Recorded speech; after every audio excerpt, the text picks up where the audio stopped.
Santo, magpasawalang hanggan.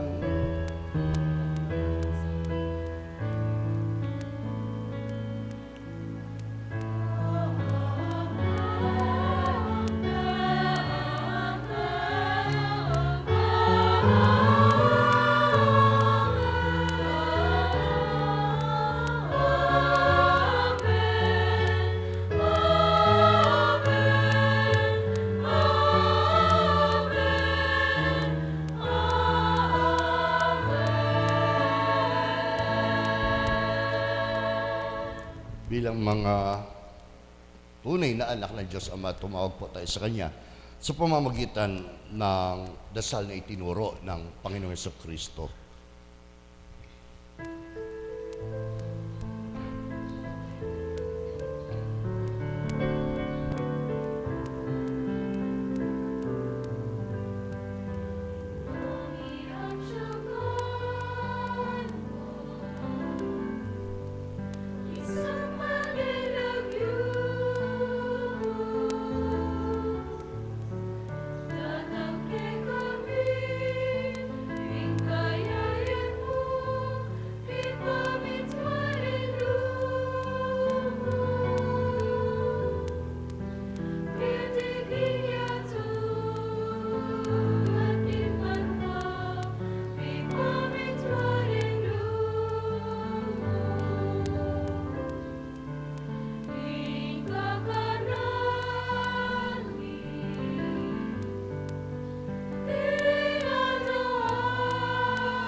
Ama, hinihiling po namin kami ay iligtas sa anumang kasalanan, sa anumang masama, at ilayo mo rin po kami sa anumang kapahamakan. Samantalang aming pinananabikan ng dakilang araw ng pagpapahayag ng tagapagligtas namin si Jesucristo.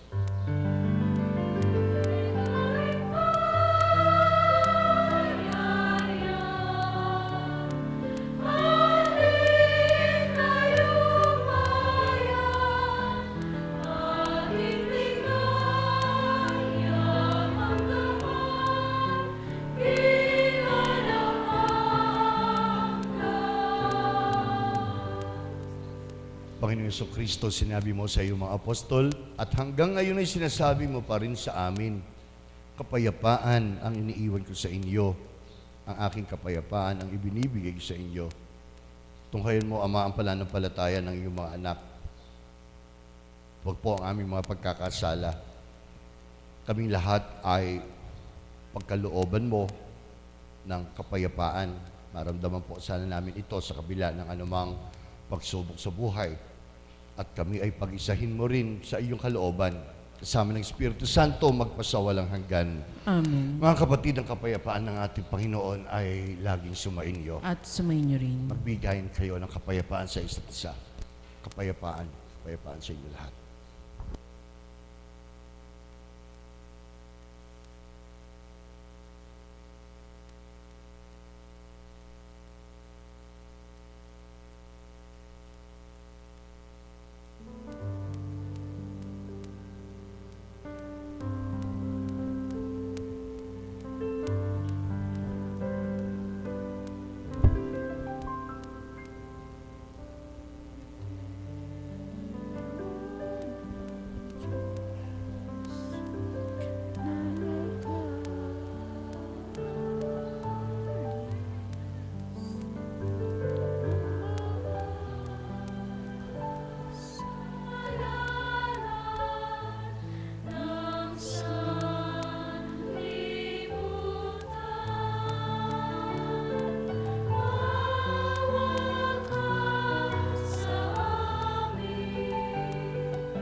Mga kapatid, heto ang katotohanan ng kanyang banal na pananalita na noong una pa'y nalikhanan niya sa ating kaisipan, sa ating kalooban, at hanggang ngayon sa ating mga kaluluwa na siya ang bahala.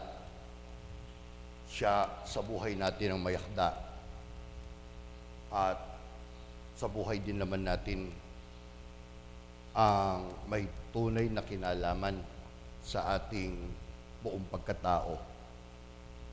Mula sa pagpapahayag pa lang o tinatawag nating paglilihi sa mundo ng ating mga nanay hanggang sa muling pagkabuhay, sakop niya.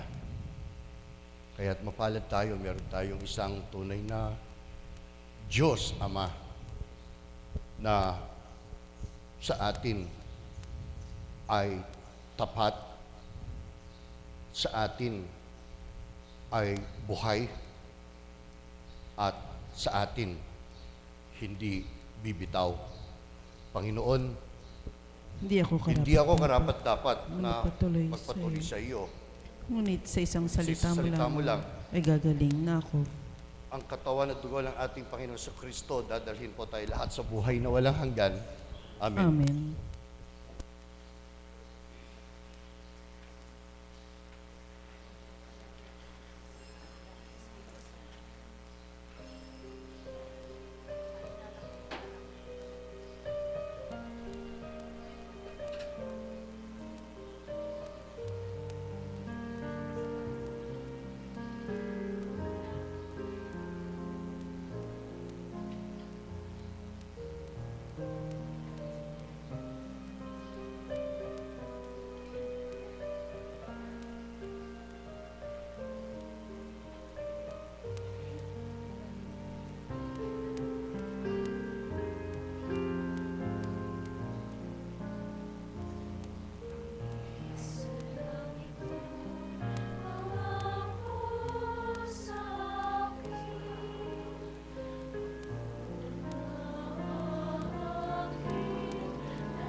Magsitayo po ang lahat.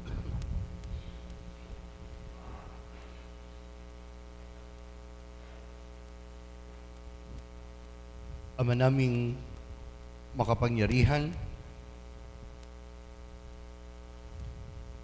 tanggapin mo po ang aming pasasalamat sa oras na ito sa pamamagitan ng banal na pagkahain ng iyong sariling katawan at ng iyong sariling dugo.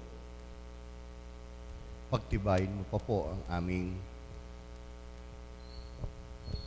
pinaghandaan na ito sa pamamagitan ng tunay na pagtitiwala sa iyo. Naway ang pinananaligan ay tunay naming mapanghawakan. Ikaw ay aming Diyos na totoo, Diyos na buhay.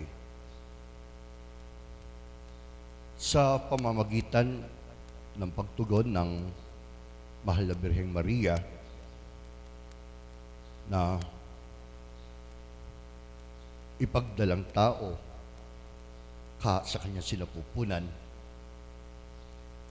magdulot nawa ng kaligayahan, pag-asa sa amin sa araw-araw na sa pagpapakumbaba, kahit na kami mga tao, tunay nawa naming madala ang iyong makapangyarihan at banal na pananalita. Ano man ang aming sinasabi at ano man ang aming ginagawa, ang lahat po ng ito ay hinihiling namin sa pamamagitan ni Jesucristo kasama ng Espiritu Santo magpasawalang hanggan. Amen. Sumainyo ang Panginoon. At sumainyo rin. Mga kapatid, pagpalain kayo ng ating Diyos Ama, ng ating Diyos Anak, at ng ating Diyos Espiritu Santo. Amen. Ang ating pong banal na pagdiriwang ay tapos na. Humayo na tayong lahat sa kanyang kapayapaan. Salamat sa Diyos. Salamat po. Malugod pong inaanyayahan ng lahat na wag po munang umalis sa mga upuan at tayo po bilang isang kapatiran ay maghahandog po ng panalangin para po sa tatay ng ating kura paroko. Magsiluhod po ang lahat.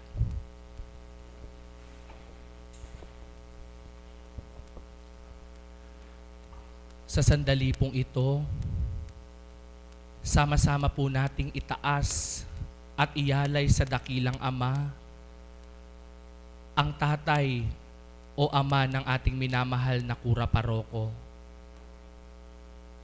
Sama-sama po tayong maghandog ng panalangin sa kalooban ng Ama ay matupad ang nais at nasa niya. Aleluya, aleluya, aleluya. Sa pangalan ng kataas-taasang Diyos Ama, Diyos Anak, Diyos Espiritu Santo. Amen. Ama namin, sumasalangit ka, sambahin ang ngalan mo. Mapasama po kami sa kaharian mo, sundin ang loob mo dito sa lupa para nang sa langit.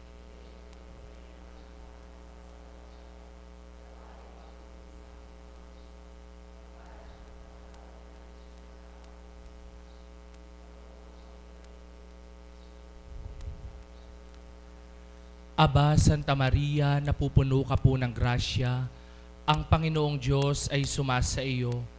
Bukod kang pinagpala sa babaing lahat, pinagpala naman ang iyong anak na si Jesus.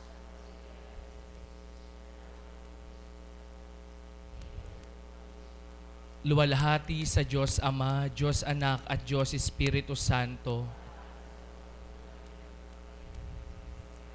Tayo pong lahat, Ave Maria Purissima, Ave Maria Purissima, Ave Maria Purissima.